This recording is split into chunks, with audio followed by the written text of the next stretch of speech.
अब ये पाषाण काल में जो हमारी चर्चा होगी निम्न पूरा पाषाण काल पे होगी, ठीक है ना। निम्न पूरा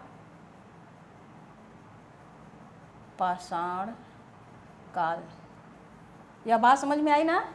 निम्न पूरा पाषाण काल, ये पूरा पाषाण को 3 भागों में बांट दिया गया है ना। अरे हम भी जल्दी जल्दी में क्या लिख देते हैं। निम्न पूरा पाषाण काल को, अरे सॉरी, पूरा पाषाण काल को 3 भागों में बांटा गया, निम्न पूरा पाषाण काल, मध्य पूरा पाषाण काल और उच्च पूरा पाषाण काल। तो अब जो मेरी चर्चा होगी इस निम्न पूरा पाषाण काल पर होगी, ठीक है ना। क्यों जल्दी मच रही है बहुत, नहीं ना। हाँ समझते रहिए बेटा। देखो जिस तरीके से मैं समझा रहे हूँ ना, शायद कि कोई इतने विधिवत तरीके से समझाएगा। एक बार आप लोग पाषाण काल मुझसे पढ़ लेंगे ना, दोबारा शायद आप लोगों को पढ़ने की ज़रूरत नहीं पड़ेगी। हाँ क्लास ज़रूर 2-4 बढ़ जाएंगी, तो इसका कोई दिक्कत नहीं, क्योंकि आप जीवन में एक बार पढ़ लीजिए, फिर बार बार पढ़ने की क्या ज़रूरत है पाषाण काल को। और जो लोग होते हैं ना, पाषाण काल को थोड़ा सा समझा देते हैं और उसके उपकरणों को बता देते हैं, क्योंकि ज़्यादातर उपकरण ही पूछे जाते हैं, है ना। ये मुझे भी पता है कि किस काल में कौन सा उपकरण मिला, पूरा पाषाण में कौन सा उपकरण मिला और वो कहाँ से मिला, इन्हीं तरीकों के प्रश्न आते हैं। लेकिन ऐसा नहीं है, आप अगर पढ़ रहे हैं तो बहुत अच्छे से पढ़ लीजिए मेरे साथ एक बार, ठीक। अब हम इस निम्न पूरा पाषाण काल की बात करेंगे, ठीक है ना। इस निम्न पूरा पाषाण काल को भी उपकरणों के आधार पर 2 भागों में बांट दिया गया है, ठीक, समझ में आ रहा। इस निम्न पूरा पाषाण काल को उपकरणों के आधार पर 2 भागों में बांट दिया गया था। मतलब यहाँ पे हम लिख दे रहे हैं कि निम्न पूरा पाषाण काल को उपकरणों के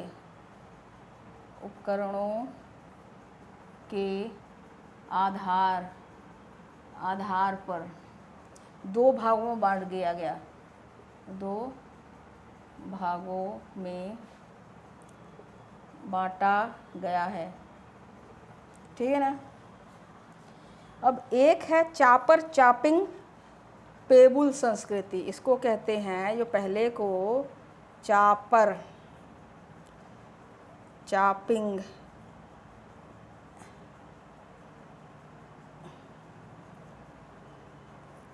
पेबुल संस्कृति, और दूसरे को क्या कहते हैं, एस्टुलियन संस्कृति।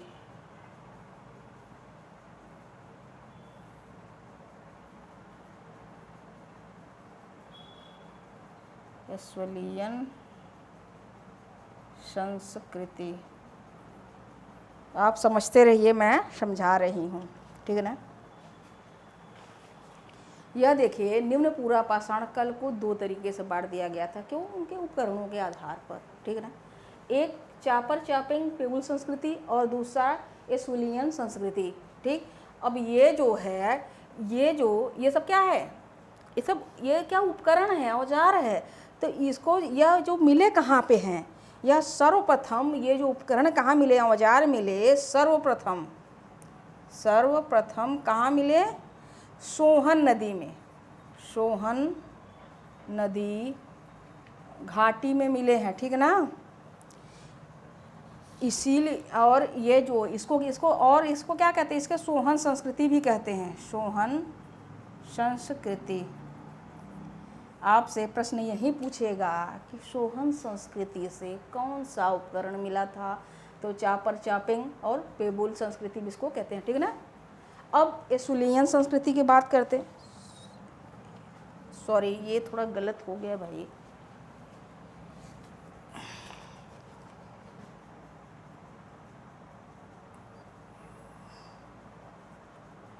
एस्टुलियन, ठीक, अब सही लिख दिया, एस्टुलियन संस्कृति, है ना। इस एस्टुलियन संस्कृति को हैंडेक्स संस्कृति भी कहते हैं। क्या कहते हैं, हैंडेक्स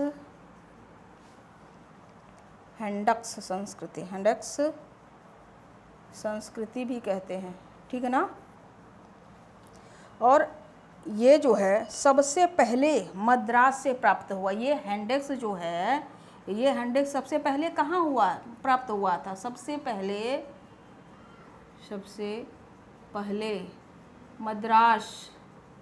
मद्रास से प्राप्त हुआ था ना, प्राप्त हुआ। बात समझ में आ रही है? आ रही है, चलिए अच्छा।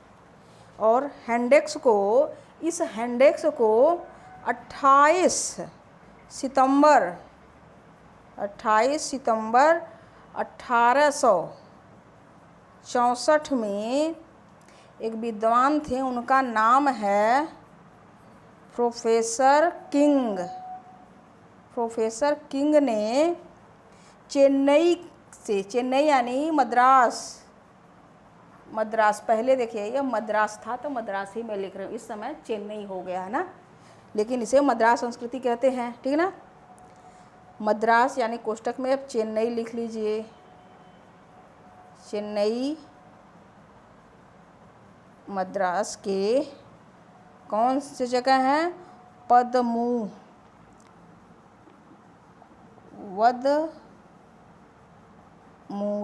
ऐसे ऐसे नाम है कि मैं भी ले ना पाती हूँ ठीक से। पदमूरई और अति पक्कम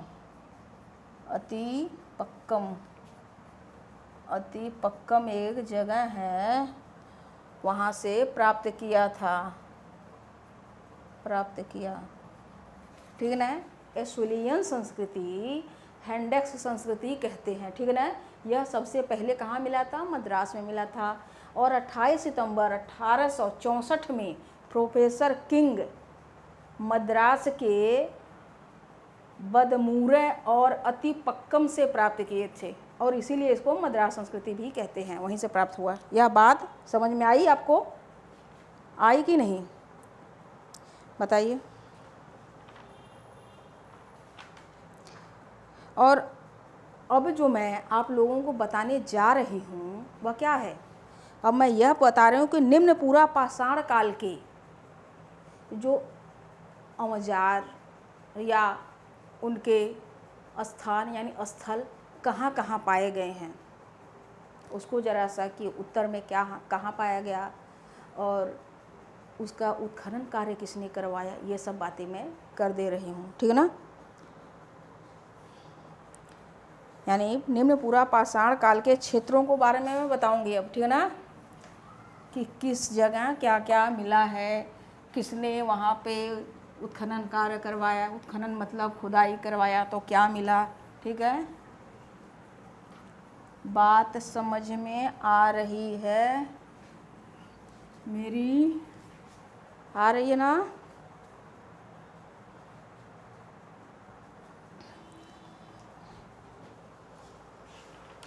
आप लोग एक से लिखते रहिए, याद आ जाएगी।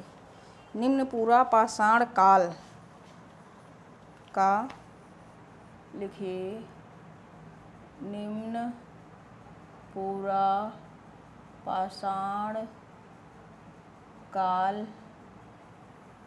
का उत्तरी क्षेत्र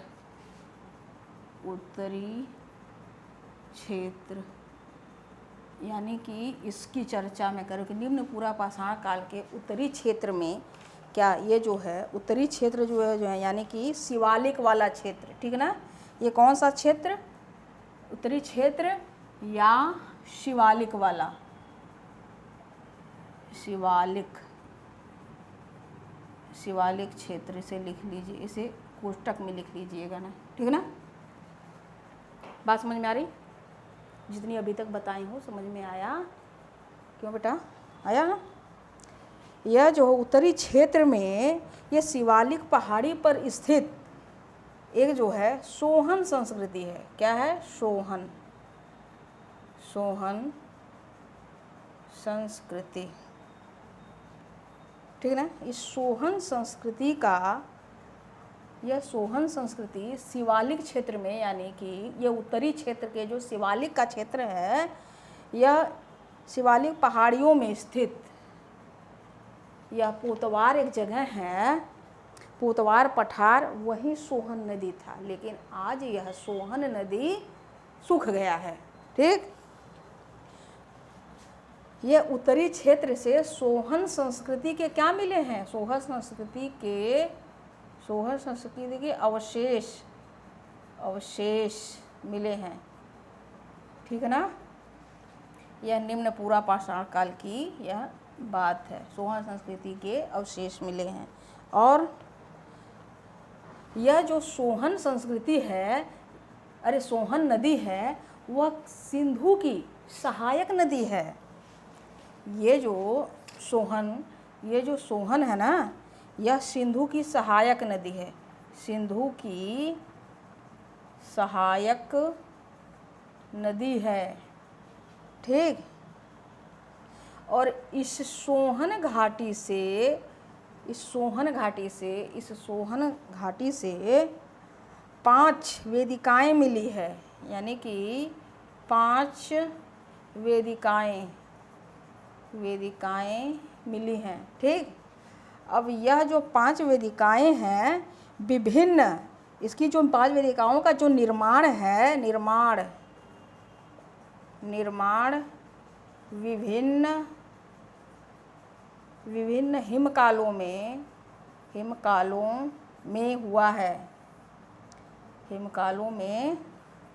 हुआ है। यह इतनी बात समझ में आ रही है, हिमकालों में हुआ था। ठीक है ना, यह बात समझ में आई बेटा? हमने यह बताया कि निम्न पूरा पाषाण काल का जो उत्तरी क्षेत्र है उसे शिवालिक क्षेत्र मानते हैं ना, शिवालिक क्षेत्र कहते हैं। और उस शिवालिक क्षेत्र में सोहन संस्कृति था। सोहन संस्कृति का अवशेष मिला है। और ये जो सोहन है, यह एक नदी है, यह सिंधु की सहायक नदी है। इस सोहन संस्कृति से 5 वेदिकाएं मिली हैं। ठीक है, यानी कि सोहन घाटी लिख दीजिए यहाँ पर। सोहन घाटी से यह 5 वेदिकाएं मिली हैं और इसका निर्माण विभिन्न हिमकालों में हुआ था। ठीक। और सोहन घाटी में कुछ औजार भी मिले। सोहन घाटी में औजार भी मिले हैं। औजार, अब ये औजार कौन कौन से हैं, ज़रा इसको भी देख लेते हैं। सोहन घाटी से जो औजार मिले, इसका क्या नाम है? इसका नाम है पेबुल, चापर, चापिंग, पेबुल, चापर, चापिंग और एवं हैंडेक्स,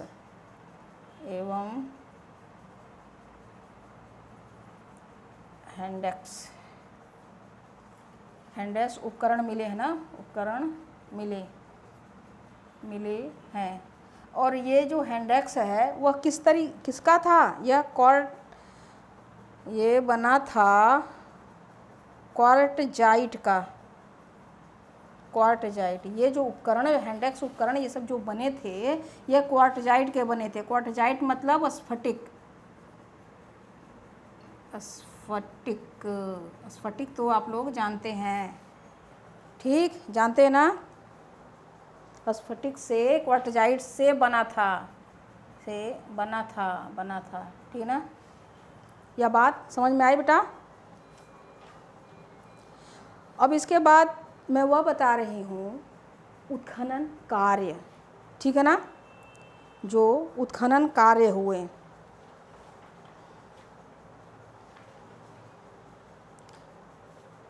यह बात समझ में आई? यहाँ पर किसने क्या क्या उत्खनन कार्य करवाया, उनकी चर्चा कर रही हूँ। ठीक है ना।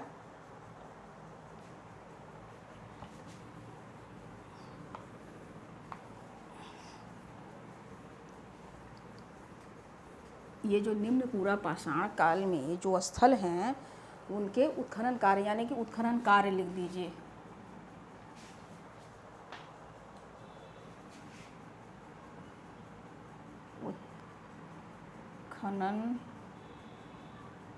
खनन कार्य, ठीक है ना, उत्खनन कार्य।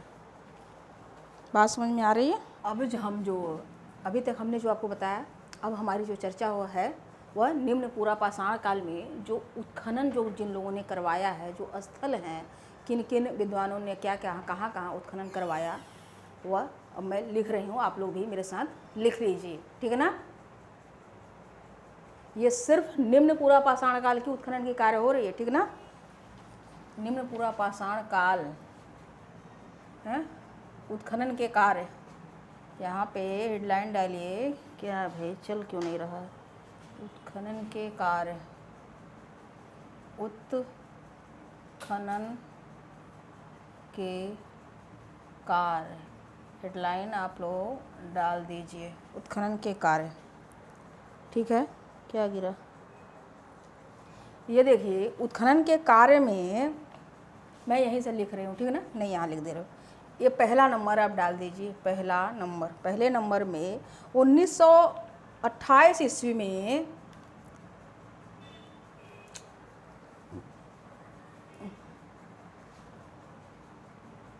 1928 ईस्वी में D.N. वाडिया ने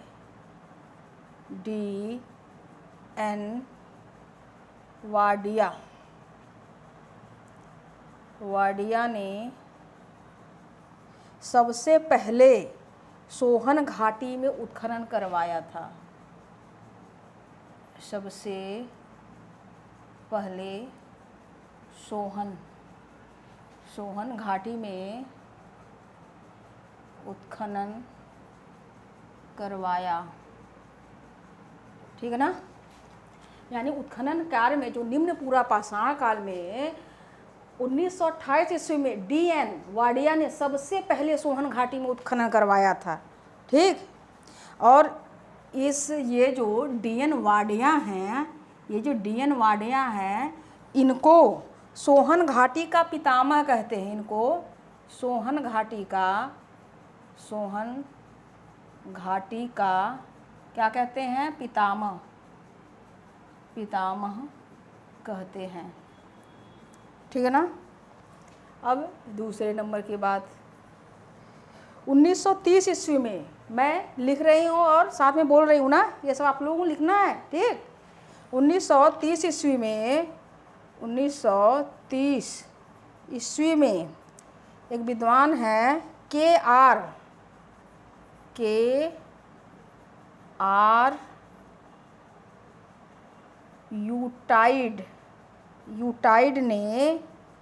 यूटाइड ने क्या किया था, सोहन घाटी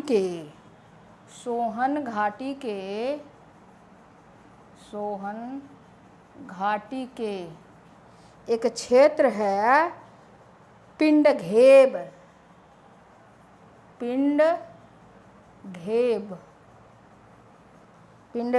का उत्खनन किया था, ठीक है ना।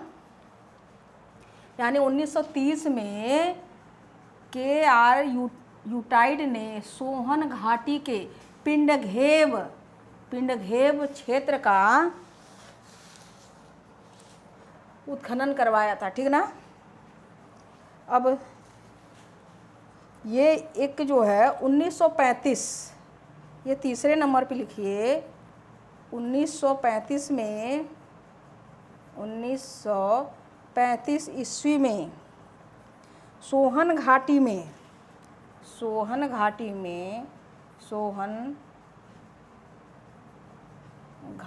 में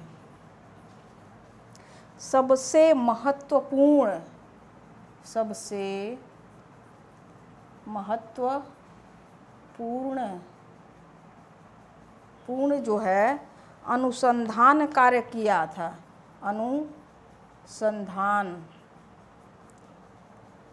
अनुसंधान हुआ था और वह एक दल के रूप में अनुसंधान हुआ था। वो जो अनुसंधान है, ये अनुसंधान एल कैम्ब्रिज अभियान ने किया था। अनुसंधान एल कैम्ब्रिज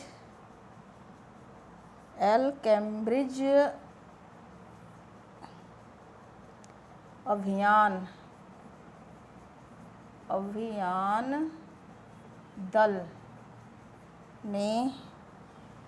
दल ने किया था, ठीक है ना, यहाँ पर किया था। और ये जो कैम्ब्रिज दल है, एल कैम्ब्रिज दल, ये जो अनुसंधान जो हुआ, ये जो एल कैम्ब्रिज दल है, इसने कहाँ से कहाँ तक खुदाई किया, कहाँ, ठीक है ना। यह जो है कश्मीर, यह दल जो है कश्मीर घाटी से लेकर, कश्मीर घाटी से लेकर पाकिस्तान में स्थित, पाकिस्तान में स्थित एक जगह है, मैं यहाँ लिख दे रही हूँ, ये यहाँ स्थित साल्टरेज तक, यहाँ दिखाई दे रहा है क्या बेटा, दिखाई दे रहा, साल्टरेज तक सर्वेक्षण करवाया था, विस्तृत सर्वेक्षण करवाया था, विस्तृत सर्वेक्षण किया था। यह क्या दिखाई दे रहा, नीचे नहीं दिखाई दे रहा।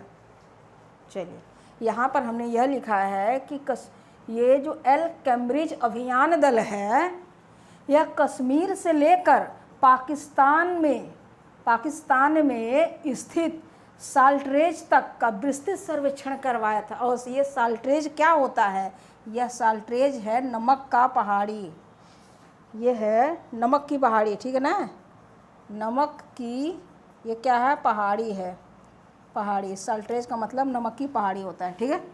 यह हो गया।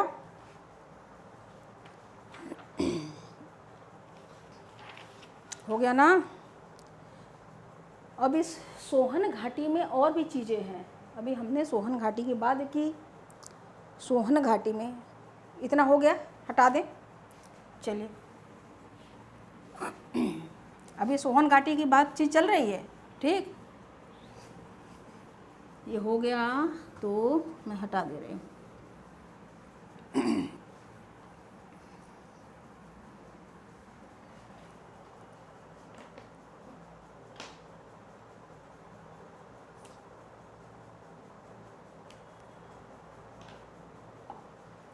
यह देखिए, सोहन घाटी में मानव आवास के भी साक्ष्य मिले थे, ठीक, यहाँ पर मैं लिख रही हूँ, सोहन घाटी में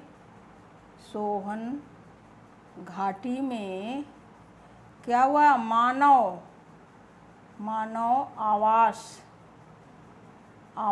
के भी साक्ष्य मिले थे, ठीक। इसको एक ही लाइन में आप लिख लीजिएगा, मैंने यहाँ पर लिख दिया है, ठीक ना। और यहाँ से हैंडेक्स भी प्राप्त हुआ था, और इस सोहन घाटी से भी हैंडेक्स प्राप्त हुआ था, हैंडेक्स प्राप्त हुआ था।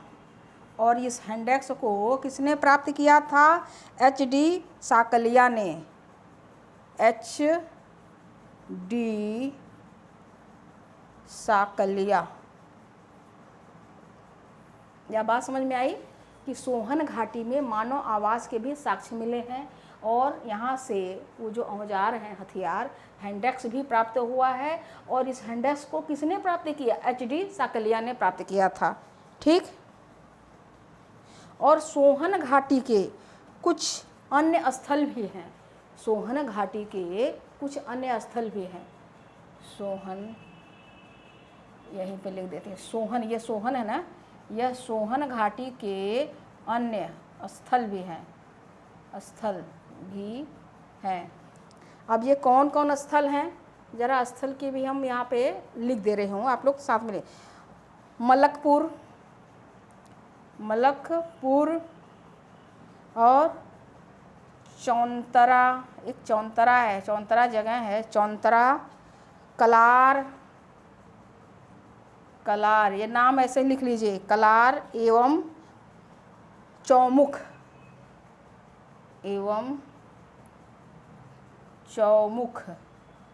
भी है, चौमुख क्या हुआ, प्रमुख है। यहाँ पर जो अन्य स्थल भी हैं, ये प्रमुख स्थल है, ठीक है ना, अन्य प्रमुख स्थल है, कौन सा, मलकपुर, चौंतरा, कलार एवं चौमुख, प्रमुख है, ठीक है ना, चौमुख। अब ये जो चौंतरा है, इस चौंतरा जो है दक्षिण का विशिष्ट उपकरण, इस जो है इस चौंतरा से जो दक्षिण में जो उन्होंने पल्लवरम ने पाया था वो उपकरण यहाँ मिला था, ठीक। दक्षिण का विशिष्ट उपकरण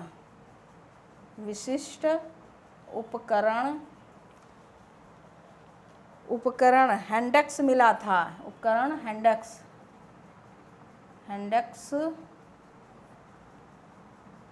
मिला था, ठीक है ना, ये मिला है। इस चौंतरा से दक्षिण का जो विशिष्ट उपकरण हैंडेक्स है वह भी यहाँ मिला था। ये सोहन घाटी के ही चौंतरा है, ये एक स्थल है सोहन घाटी का, ठीक है ना। और इसी चौंतरा से एक और चीज़ है, इस चौंतरा को उत्तर एवं दक्षिण की परंपराओं का मिलन स्थल कहा जाता है। इस चौंतरा को लिखिए, उत्तर एवं दक्षिण की परंपराओं का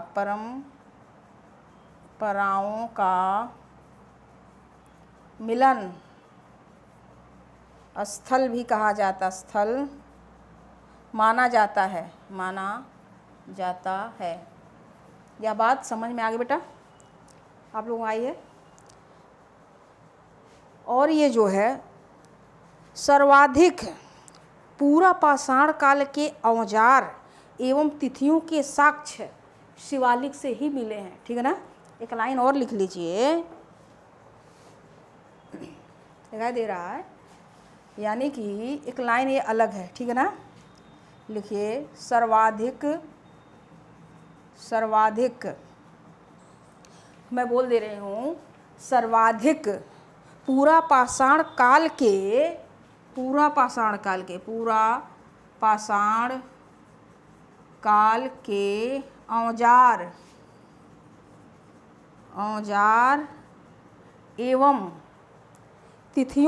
औजार एवं तिथियों का साक्ष्य शिवालिक से मिला है। लिख लीजिए, शिवालिक से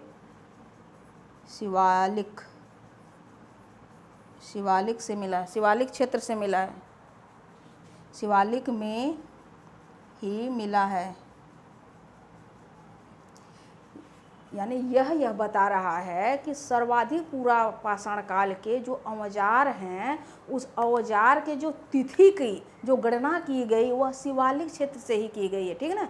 वहाँ पे उनके जो कितने पुराने औजार हैं उस बात की गणना की गई है, ठीक है ना, पता लगाया गया है। अब इतना हो गया, बात समझ में आई।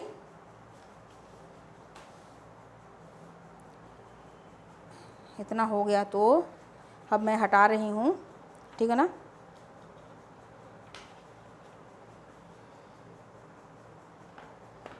हुआ। अब जो है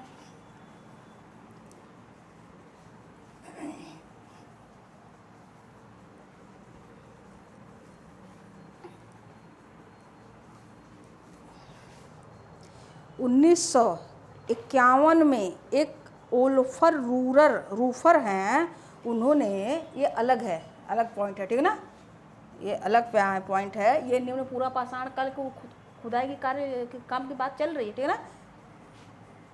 ये जो है 1951 में 51 ईस्वी में ओल्फर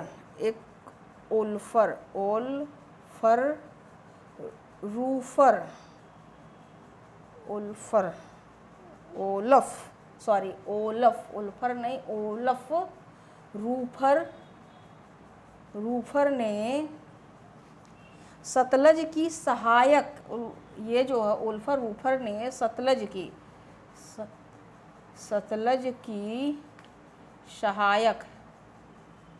सहायक जो है सिरसा घाटी, सतलज की सहायक जो है सिरसा सिरसा घाटी से निम्न पूरा पाषाण काल के उपकरण मिले। सिरसा घाटी से निम्न पूरा पाषाण काल के उपकरण खोजा था। उपकरण खोजा था। ये आप लोग एक ही लाइन में लिखिएगा, ठीक है ना, मैं यहीं पे लिख दे रही हूँ। 1951 ईस्वी में ओल्फर रूफर ने सतलज की सहायक सिरसा घाटी से निम्न पूरा पाषाण काल के उपकरण खोजा था। यह बात लिख लीजिए। अब 1955 में भी ये अलग है, ठीक है ना। 1955 ईस्वी में बीबी लाल ने 1955 ईस्वी में बीबी लाल ने हिमालय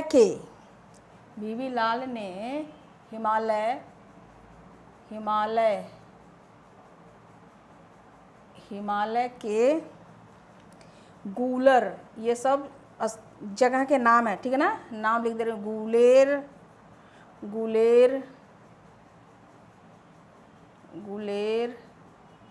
देहरा,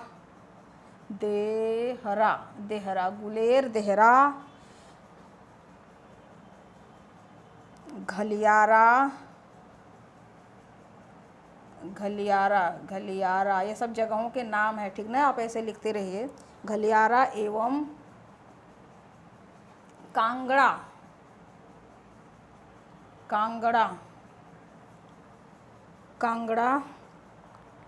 का उत्खनन किया। और ये जो गुलेर, देहरा, घड़ियारा एवं कांगड़ा, ये कहाँ है? इसको एक नाम से, यह जो स्थल हैं, ये सारे स्थल, ये जो 1955 ईस्वी में बीबी लाल ने हिमालय के गुलेर, देहरा, घड़ियाल एवं कांगड़ा का जो उत्खनन किया, यह सभी स्थल, यानी कि ये जो है सभी स्थल ब्यासवान गंगा घाटी में है। यह पूछ सकता है कि ये जो गुलेर किस गंगा घाटी में है, तो ब्यासवान में, यानी गुलेर जो है कहाँ पे है, ठीक है ना। देहरा कहाँ पे है, घड़ियारा कहाँ पे है, कांगड़ा कहाँ पे है, पूछ सकता है। कांगड़ा तो ऐसे भी प्रसिद्ध जगह है, क्यों, एक देवी है ना वहाँ पे, आप लोग गए हैं कभी। सभी स्थल ब्यासवान गंगा घाटी में है, ठीक ना, लिख लीजिए इसे। एक और है, निम्न पूरा पाषाण काल के, एक ये अलग है ना, ठीक है ना, ये अलग है, सब एक एक लाइन में लिख लीजिए, मैं ऐसे लिख दे रही हूँ, ठीक। निम्न पूरा पाषाण काल के, लिखिए, निम्न पूरा पाषाण काल के सिंगरौली स्थान है, ये सब सिंगरौली, बेलन घाटी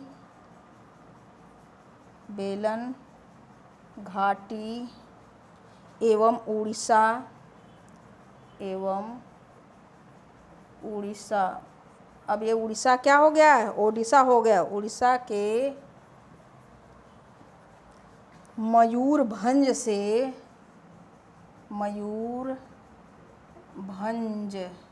से उपकरण मिले हैं,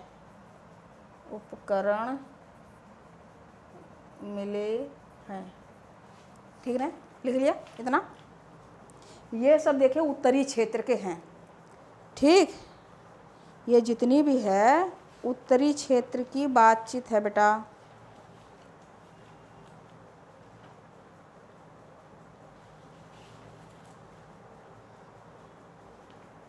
अभी और है, हो गया, इतना लिख लिया आपने।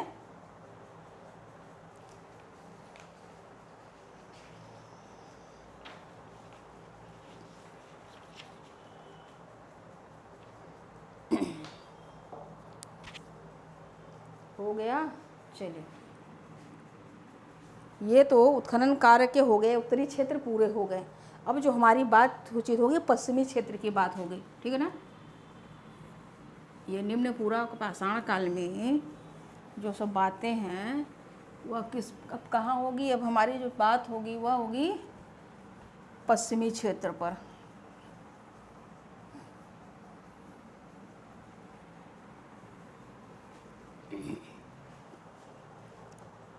देखिए, निम्न पूरा पाषाण काल का पश्चिमी क्षेत्र, पश्चिमी क्षेत्र क्यों, भारत का जो पश्चिमी क्षेत्र कहाँ है, कौन बताएगा। वैसे ये भूगोल का प्रश्न है लेकिन मैं पूछ रही हूँ, किसी को पता है। ये जो भारत का जो है जो पश्चिमी क्षेत्र है वह राजस्थान के गौरमोता नामक स्थान पर पश्चिमी क्षेत्र माना जाता है। अगर पूर्वी क्षेत्र की बात करें तो वो कहाँ है, किबिथु, यानी जो पूर्वी क्षेत्र है, सबसे पूर्वी क्षेत्र अरुणाचल प्रदेश के किबिथु नामक स्थान को माना जाता है, ठीक। और चलिए,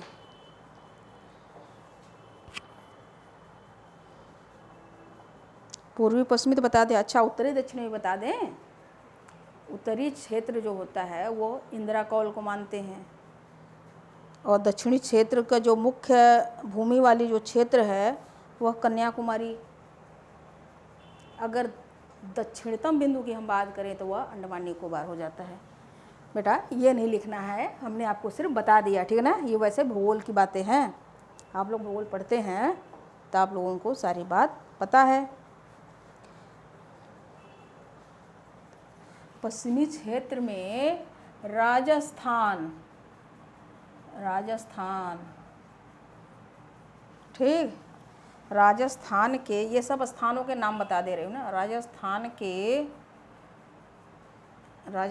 के जायल, ये नाम मैं बोल दे रही हूँ, लिख लेंगे। लिखिए,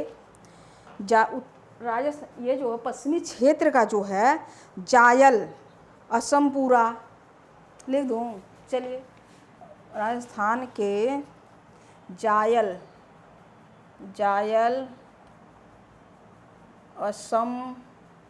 असमपुरा, सिंधी तालाब,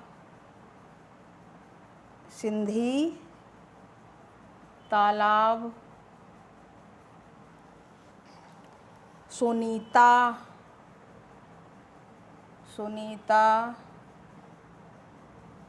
भैंसोरगढ़,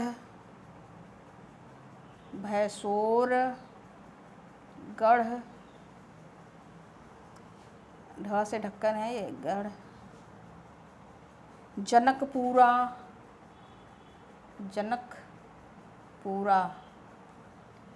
और गंभीरी नदी में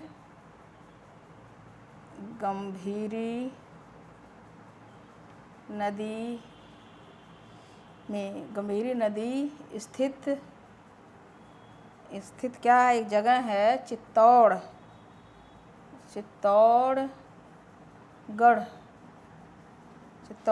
एवं बिराची नदी पर स्थित,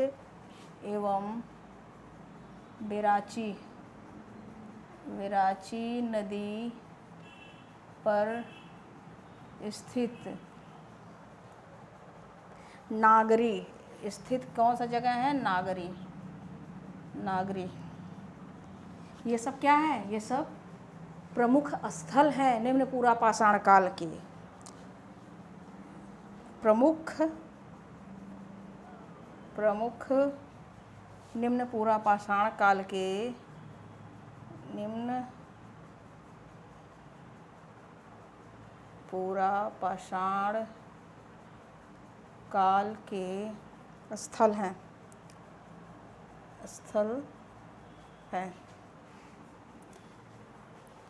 हो गया। अब गुजरात में भी कुछ स्थल है, ठीक है ना। गुजरात ये हमने राजस्थान के स्थलों के बारे में लिखवा दिया। अब मैं गुजरात के स्थलों के बारे में लिखवा दे रही हूँ। गुजरात के स्थल, गुजरात के स्थल कौन से स्थल? ये निम्न पूरा पाषाण काल के स्थल है, ठीक है ना। गुजरात के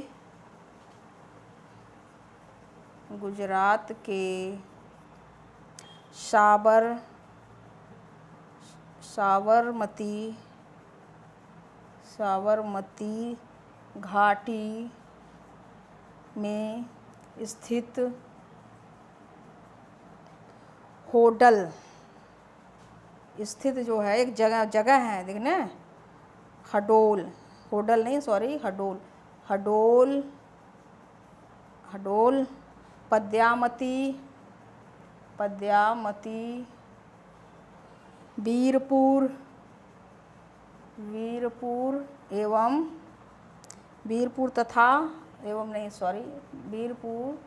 तथा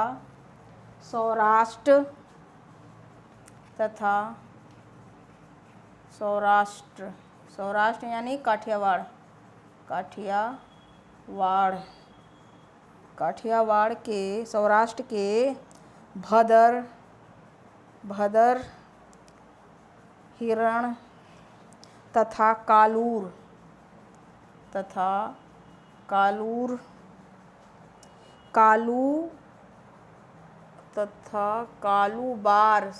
कालूबार इस काल के प्रमुख स्थल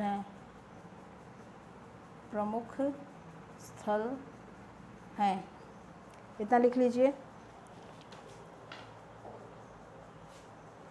ये जो है ये पश्चिम वाला क्षेत्र है, ठीक है ना। अब जो बात होगी हमारी उत्तर वाले क्षेत्र पर बात होगी। निम्न पूरा पाषाण काल के उत्तर का क्षेत्र।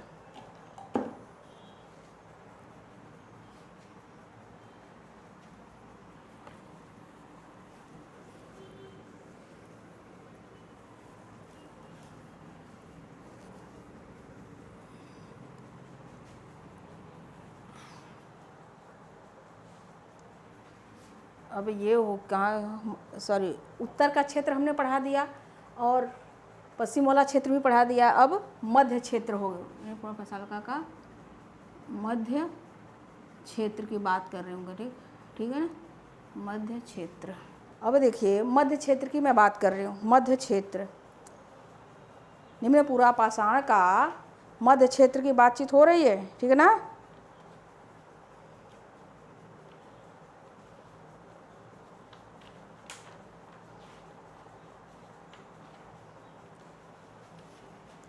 ये जो अरुण सुनकिया ने मध्य क्षेत्र की हम बात कर रहे हैं, निम्न पूरा पाषाण मध्य क्षेत्र की बात कर, अरुण सुनकिया, ये सुनकिया हैं। सुनकिया ने मध्य प्रदेश के होशंगा जिले के, मध्य प्रदेश के होशंगा, मध्य प्रदेश के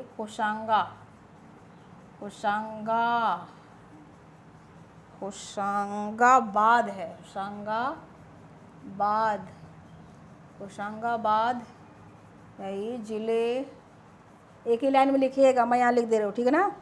होशंगाबाद जिले के कहाँ पे? हथनौरा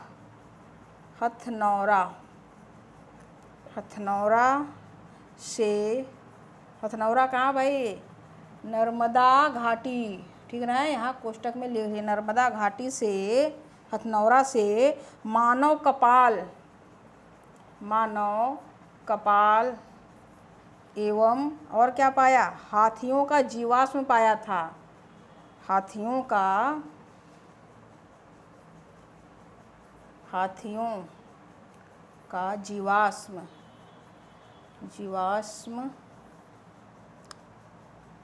जीवाश्म मिला था ना,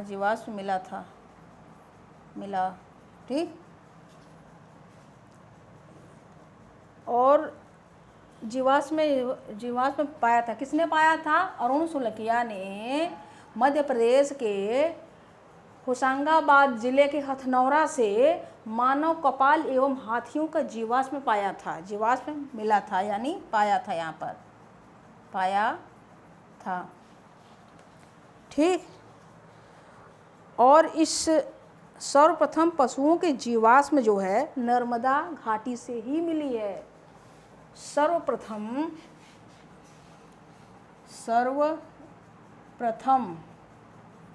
पशुओं के जीवाश्म, सर्वप्रथम की बात है, सर्वप्रथम पशुओं के जीवाश्म कहाँ मिले हैं भाई? जीवाश्म जो है नर्मदा घाटी से ही मिले हैं। नर्मदा घाटी से मिले हैं। ठीक। और इस जो सर्वप्रथम पशुओं के जीवाश्म मिले हैं वह नर्मदा घाटी से, उसे नमदीकस कहा गया। इसे जो है इस पशुओं को क्या कहा गया? नमदीकस कहा गया। ठीक ना। अब ये जो है नमदीकस, इन पशुओं में ये जो पशु थे, ये पशु कौन कौन से थे? इस पशु में थे भैंसा,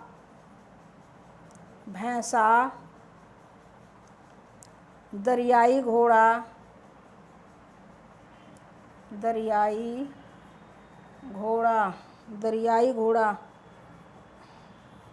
हाथी, और क्या थे? हाथी तथा घोड़ा के भी भाई जीवाश्म मिले हैं। लेकिन आप ये कहें घोड़ा के जीवाश्म मिले हैं, यह बात आप लोगों को समझ में आ रही है? आ रही है ना इतना बात? क्यों? सोन घाटी से यह बात समझ में आई बेटा? देखिए, सर्वप्रथम पशुओं के जीवाश्म नर्मदा घाटी से मिले और इस नर्मदा घाटी को नर्मदीकस कहा जाता है। ठीक है ना। यहाँ से जो पशुओं के तो जीवाश्म मिले उसे नर्मदीकस कहा जाता है। और यहाँ से जो पशु मिले हैं, जो साक्ष्य मिले हैं उनके अवशेष, जो भैंसा, दरियाई घोड़ा, हाथी तथा घोड़ा के जीवाश्म मिले हैं। ठीक। अब आप ये कहेंगे कि घोड़ा तो हमारे यहाँ नहीं था भाई, कुछ साक्ष्य मिले हैं इसलिए यहाँ बता रहे हैं। ठीक है ना। अब क्या है, देखिए कार्बन 14 जो होता है उसके ज़रिए उम्र की जानकारी, किसी भी चीज़ की उम्र की जानकारी निकालते हैं ना। और एक चीज़ और है जिससे निकालते हैं, वह क्या नाम है? आप लोगों को मैंने पहले बार बताया था, बताइए। उससे भी पता लगाया जा सकता है कि वह किसका समय का था। अब यहाँ पर अभी एक दूसरी बात है। ठीक ना। ये सब देखिए, यह एक बात है, यह दूसरी बात है और ये तीसरी बात। ठीक। सोन घाटी के बागौर से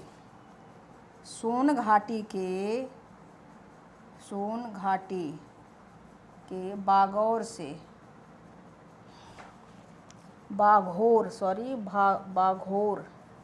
कहाँ है? बाघोर से पशुओं के जीवाश्म, बाघोर से, ये बाघोर जो स्थान है, बाघोर, यहाँ से पशुओं का जीवाश्म मिला है। पशुओं का जीवाश्म मिला है। और इसके साथ साथ, पशुओं के जीवाश्म के साथ साथ वेदिका की आकृति भी मिली है। प्रश्न आपसे यह पूछेगा कि बाघोर कहाँ है? तो भाई अब कहाँ है? सोन घाटी में। ठीक। अब बाघोर से पशुओं के जीवाश्म तो मिला है और वहाँ पर वेदिका के आकृति के भी साक्ष्य मिले हैं। जीवाश्म एवं वेदिका की आकृति के साक्ष्य मिले हैं। ठीक ना। वेदिका की आकृति के साक्ष्य मिले हैं। लिख लीजिए, वो नीचे दिखाई दिया। ठीक। हम यह बताएं कि सोन घाटी के बाघोर से पशुओं के जीवाश्म भी मिले और वहाँ से वेदिका की आकृति के भी साक्ष्य मिले हैं। ठीक। कि वहाँ पर वेदिकाएं भी थी। वेदिका जानते हैं? नहीं जानते हैं। अब चलिए आगे, अब इसे हटाना होगा, है ना। नरसिंहपुर एवं सीहोर से भी मध्य प्रदेश के प्रमुख पाषाणिक स्थल मिले हैं। यहाँ मैं ऊपर लिख दे रही हूँ कि नरसिंह, यहीं पर यह जो है नरसिंहपुर एवं हिसोर से, नरसिंहपुर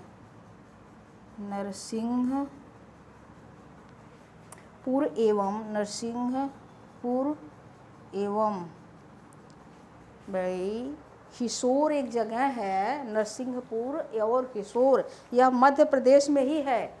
और यहाँ से भी पाषाणिक चीज़ें मिली है ना। नरसिंहपुर एवं सीहोर, हिसोर नहीं, सॉरी, हम बार बार हिसोर बोल दें, सीहोर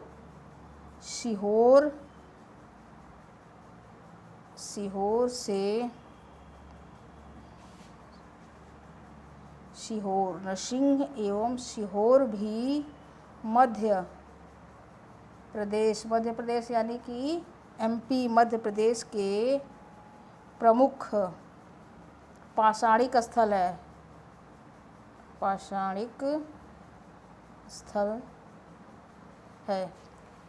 यह लिख गया।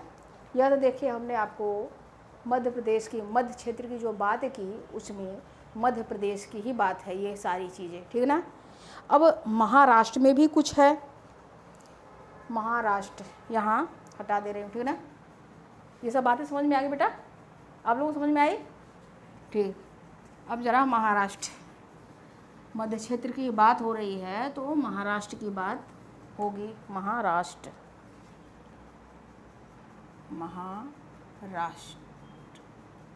अब ये जो महाराष्ट्र के कुछ प्रमुख स्थल हैं, कौन? नौपाषाणिक स्थल, ठीक है ना। महाराष्ट्र के या महाराष्ट्र ऐसे हेडलाइन डाल दीजिएगा, ठीक है ना। महाराष्ट्र के प्रमुख स्थलों में चिरकी,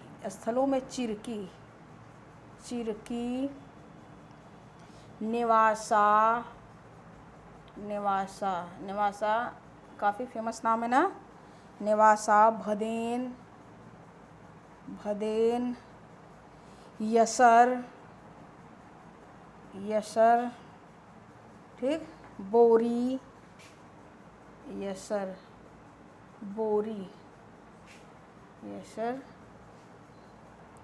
एवं मेरगांव है, ठीक ना। महाराष्ट्र के प्रमुख स्थलों में चिरकी, नेवासा, भेदन, यसर है, ये यसर प नहीं, यसर, चिरकी, नेवासा, भदेन, यसर, बोरी, मेरगांव है। ये जो बोरी है, बोरी वाला जो स्थान है, इसे निम्नपुरा पाषाण काल की प्राचीनतम तिथि ज्ञात हुई है। इस बोरी नामक, ये महाराष्ट्र के बोरी नामक स्थान से निम्नपुरा पाषाण काल की प्राचीनतम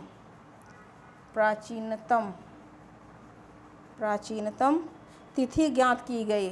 प्राचीनतम तिथि ज्ञात की गई है, ठीक। इतना समझ में आया बेटा?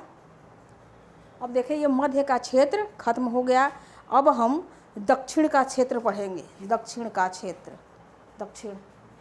ठीक।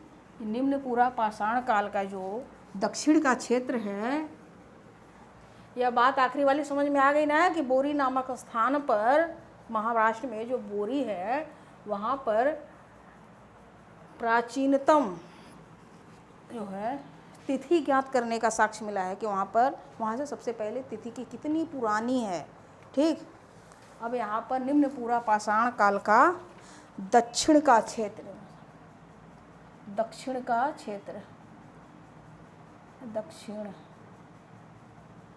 का क्षेत्र, ठीक है ना। ये दक्षिण के क्षेत्र की हम चर्चा करेंगे। दक्षिण में देखिए कर्नाटक के दक्षिण में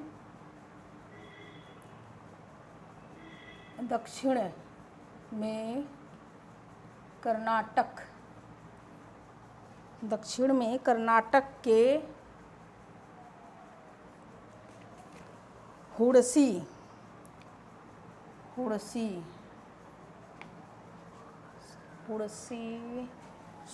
नहीं होगा, हुडसनी है, हुडसनी। यहाँ पर दक्षिण में कर्नाटक के हुडसनी से निम्न पूरा पाषाण काल के स्थल मिले हैं, ठीक है ना। हुडसनी है, ये स्थल है, ठीक। अब आंध्र प्रदेश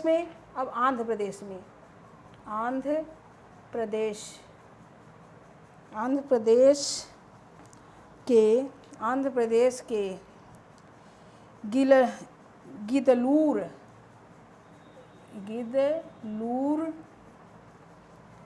नेल्लोर, ये सब नाम है जहाँ से मिले हैं। नेल्लोर एवं करीमपुरी,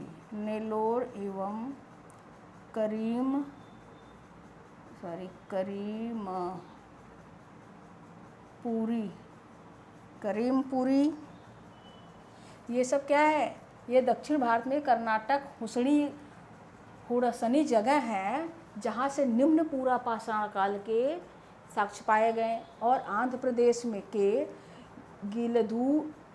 गिदलूर, नेल्लोर एवं करीमपुर से भी पाषाण काल के साक्ष्य मिले हैं ना, निम्न पूरा पाषाण काल के साक्ष्य मिले। और तमिलनाडु के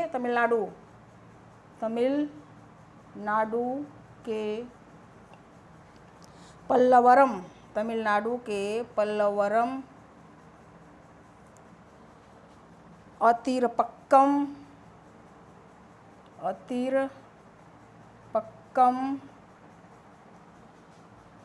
अतिरपक्कम और एक जगह है बदमदूरे,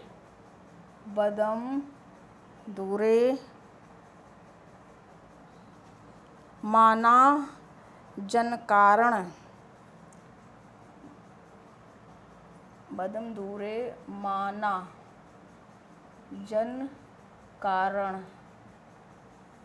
माना जनकारण, और ये सब तमिलनाडु में ही है, ठीक ना। और चिगलपेट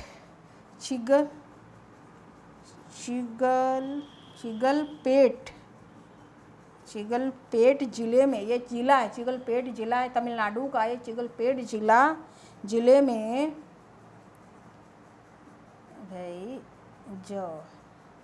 में स्थित है गुड़ियम गुफा। स्थित कहाँ है, ये चिलगेट जिले में स्थित है एक गुफा है, इसका नाम है गुड़ियम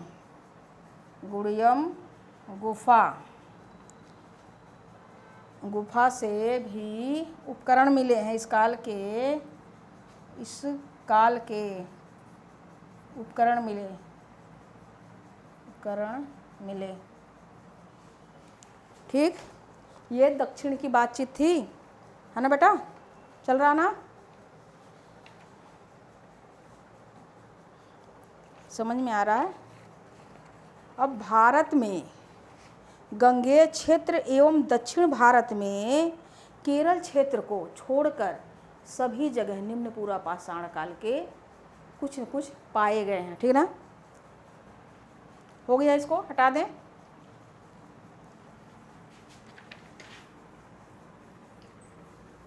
अब एक लाइन आप लिख लीजिए यहाँ पर कि उत्तर भारत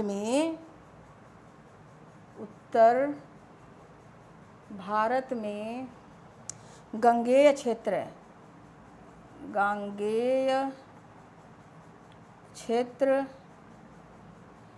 एवं दक्षिण भारत में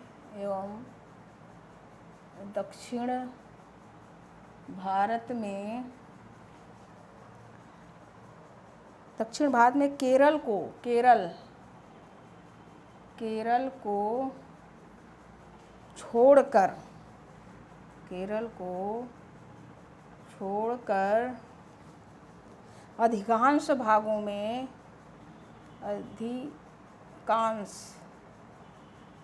अधिकांश भागों में निम्न पूरा पाषाण काल के, निम्न पूरा पाषाण काल के उपकरण मिले हैं।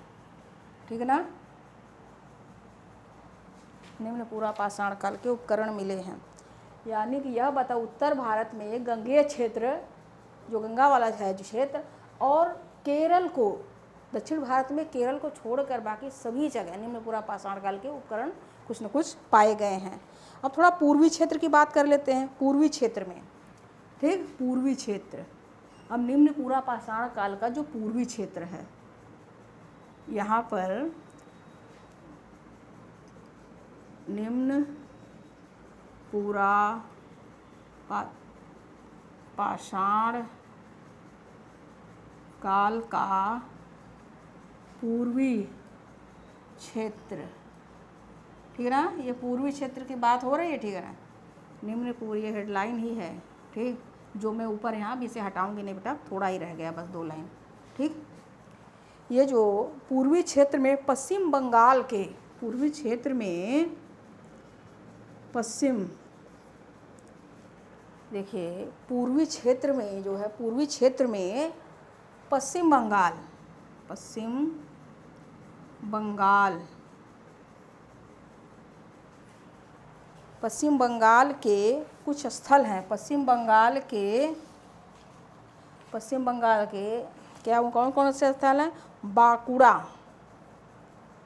बांकुड़ा, बांकुड़ा लिखते रहिए, पुरुलिया, पुरुलिया, पुरुलिया, वीरभूमि, वीरभूमि और वीरभूमि एवं मिदनापुर, एवं मिदनापुर। क्यों, आधुनिक भारत में आप लोग पढ़े हैं ना मिदनापुर, मिदनापुर, मिदनापुर से निम्न पूरा पाषाण काल के उपकरण, मिदनापुर से निम्न पूरा पाषाण काल के उपकरण मिले हैं। ठीक है ना, आज देखिए, अब ये यहाँ तक हो गया। अब निम्न पूरा पाषाण काल की, अब ये निम्न पूरा पाषाण काल की बात हो गई। ठीक है ना, पाषाण काल में हमने पूरा पाषाण काल को समझा।